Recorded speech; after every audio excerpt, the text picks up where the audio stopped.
Hello विद्यार्थियों, आज का हमारा टॉपिक है partial differential equation.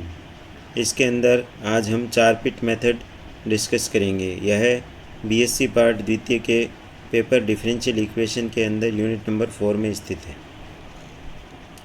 4 pit method, 4 पिट विधि। इसमें आप देखिए, यह इक्वेशन नंबर 1 है। F X comma Y comma Z comma P comma Q बराबर 0।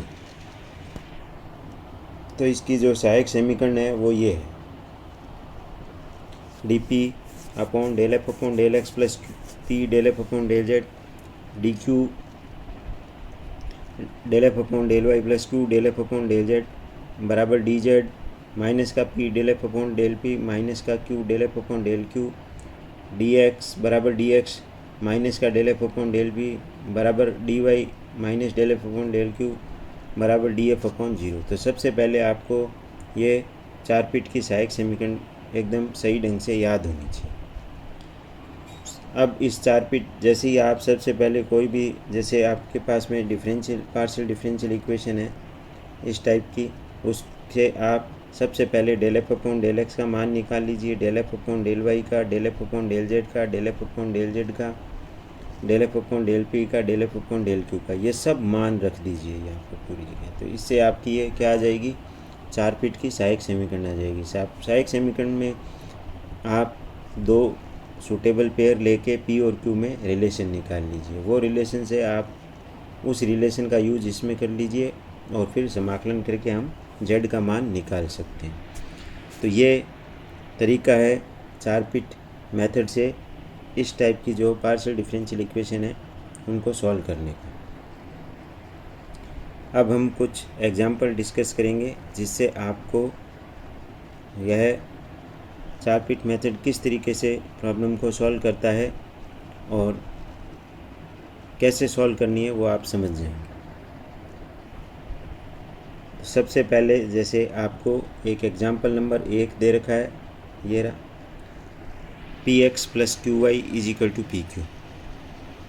तो सबसे पहले आप इसमें जो भी टर्म है उसको इस तरफ लाके और इसको पूरे को f मान लीजिए।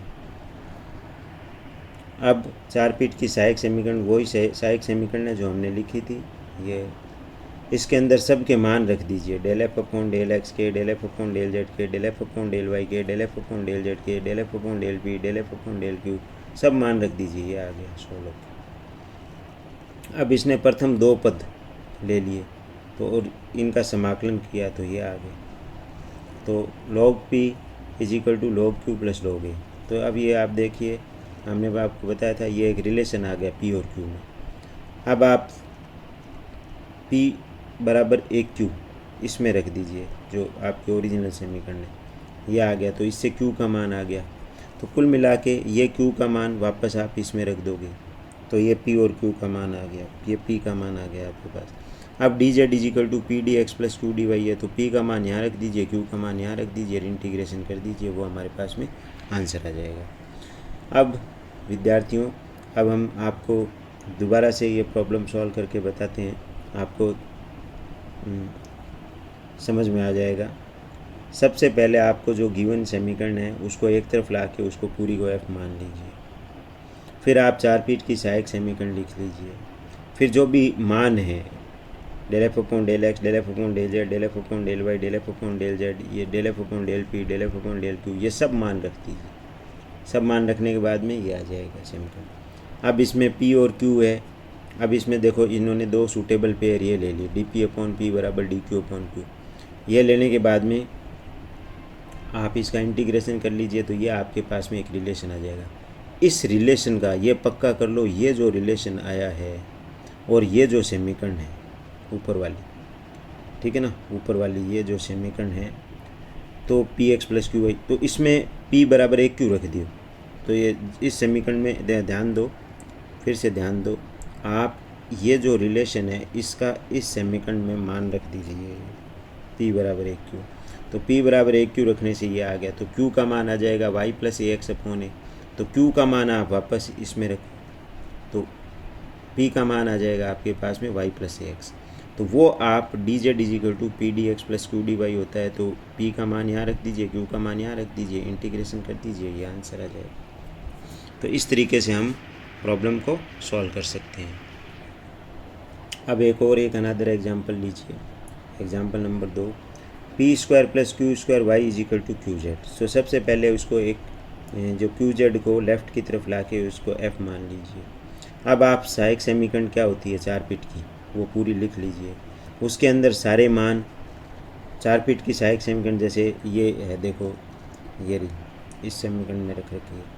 अब आप क्या करोगे, देखो आप यहाँ से देख लीजिए, ये 4 पिट की सहायक समीकरण होती है ये वाली, तो ये यहाँ लिखनी है। फिर इसके अंदर ये सब हैं, इनके मान रखने हैं। ये देखो del F upon del x, del F upon del Z, del F upon del Y, del F upon del Z, del F upon del P, del F upon del Q, ये सब मान रख दीजिए। रखने से आपके पास में ये समीकरण आ जाएगी, ये समीकरण आ जाएगी। इसने प्रथम 2 पेयर से आपको ये एक रिलेशन आ गया आपके पास में पी, जिसमें जिस प्रकार से इसमें ये रिलेशन आया था इसी तरीके से इसमें ये आ गया। अब आप P square plus q square को ए स्क्वायर रख सकते हो, तो यहाँ पर आप अब ये जो रिलेशन है, देखो ये वाला रिलेशन है और इस ओरिजिनल समीकरण P square plus q square को क्या रख सकते हो ए स्क्वायर, तो ये आ जाएगा a square y is equal to q z, ये आ गया। अब क्यू का मान आ जाएगा a square y upon z, देखो क्यू का मान आ जाएगा इसी समीकरण से, देखिए a square y upon z. और चूँकि अब p का मान निकालना है, तो देखो हमारे पास में ये रिलेशन है ये वाला, P square plus q square बराबर ए स्क्वायर, तो p का मान ये आ जाएगा, q का मान रख दीजिए, तो ये सॉल्व होके आ जाएगा। फिर अपने पास में सब के मान आ गए, q का मान ये रहा, q का मान क्या है, देखो q का मान ये रहा, p का मान ये रहा, तो D Z is equal to P D X plus Q D Y होता है। ये रख के और आप क्या कर दीजिए, इंटीग्रेशन कर दीजिए, वो आपका आंसर आ जाएगा। ये इंटीग्रेशन बहुत इम्पोर्टेंट है, ये आपकी प्रैक्टिस करोगे तो आपको ये अच्छा समझ में आ जाएगा। अब हम आपको यही क्वेश्चन है वो दोबारा से सॉल्व करके बताते हैं। सबसे पहले आपको गिवन प्रॉब्लम दे रखी है, आप उसको एक तरफ क्यू जेड को ला के वो एफ़ मान लीजिए। सबसे पहले सहायक समीकरण आप ये लिख लीजिए, ये सहायक समीकरण ये लिख लिया आपने, सहायक समीकरण ये लिख लिया। इसके बाद में आपने क्या किया, ये जो सब के मान रख दिए, देखो del F upon del x, del F upon del Z, del F upon del Y, del F upon del Z, del F upon del P, del F upon del Q, ये सब मान रख दीजिए, ये रख दिए।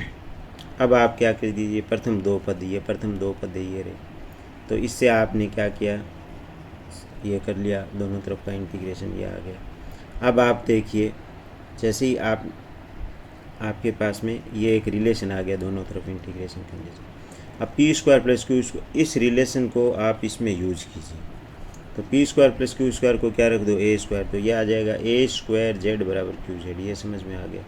तो क्यू बराबर a square y upon z, ये भी समझ में आ गया। अब आप देखें p square plus q square a square है, तो पी बराबर ये आ गया, तो क्यू का मान आप यहाँ से रख दीजिए ये, ठीक है, तो ये आ जाएगा। अब D Z is equal to P D X plus Q D Y है ये, तो D Z is equal to P का मान क्यू का मान रख के आप इस इंटीग्रेशन को सलीके से सॉल्व कर लीजिए, तो इससे आपके पास में जेड का मान ये आ जाएगा। तो इस तरीके से आप 4 पिट मेथड को सॉल्व कर सकते हैं। 4 पिट मेथड से आपका जो प्रॉब्लम्स आएगी वो एग्ज़ाम में पक्का चांस रहता है कि एक प्रॉब्लम आने का। 4 pit method examination point of view से बहुत ही इम्पोर्टेंट है, और आप इसके और भी एग्जाम्पल्स हैं और अनसॉल्व्ड प्रॉब्लम्स हैं वो आप सॉल्व कर सकते हैं, उनको आप रीड कीजिए। इनमें एक इम्पॉर्टेंट चीज़ ये है कि आप ये इंटीग्रेशन कैसे करते हो, ये इंटीग्रेशन करके जैसे ये रिज़ल्ट कैसे आया, ठीक है, और ये इसका देखो इस फॉर्म में जमाना और फिर इसका ये रिज़ल्ट कैसे आना, तो ये एक इम्पोर्टेंट चीज़ें हैं, ये इम्पोर्टेंट है। और वहाँ पर नंबर जब भी अच्छे मिलते हैं जब आप 100% सही करो, तो ये आपका, मेरे को कोई पूछे सबसे इम्पोर्टेंट क्या है, तो ये 4 पिट एक्सुअल इक्वेशन है, 4 पिट सहायक समीकरण है। 4 पिट सहायक समीकरण अगर सही होगी, ये सही होगी पूरी, जब ही आप आगे का प्रोसीजर सही कर पाओगे। और फिर आपको ये इंटीग्रेशन आनी चाहिए, इंटीग्रेशन इंटीग्रेशन कैसे करना है। तो ये एक इम्पोर्टेंट स्टेप है। इनको जब भी आप करोगे तो आपको प्रैक्टिस पे ही निर्भर है। आप 10-12 जो क्वेश्चन हैं इम्पोर्टेंट, उनको आपको बहुत अच्छी प्रैक्टिस करनी चाहिए, जिससे आपके वो दिमाग में रहे इंटीग्रेशन, और कोई दिक्कत नहीं होगी।